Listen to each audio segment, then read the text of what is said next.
बच्चों की बनानी है, मेरी भी बनानी है। बच्चों की बनानी है।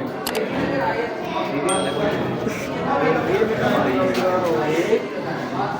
ये लाइन परपेंडिकुलर लाइन, ठीक है। अब इन पे मैं क्या करूँगा,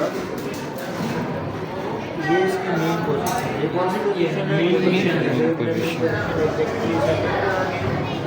पोजीशन है ये इसकी।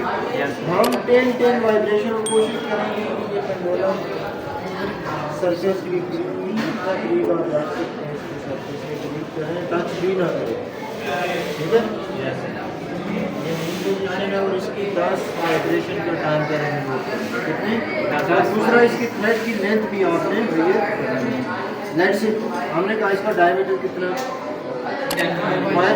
5 मिलीमीटर, सॉरी डायमीटर 10 सेंटीमीटर, तो रेडियस कितना होगा 5 होगा। डायमीटर अगर 10 मिलीमीटर है तो रेडियस 5 मिलीमीटर होगा। और इस थ्रेड की लेंथ कितनी है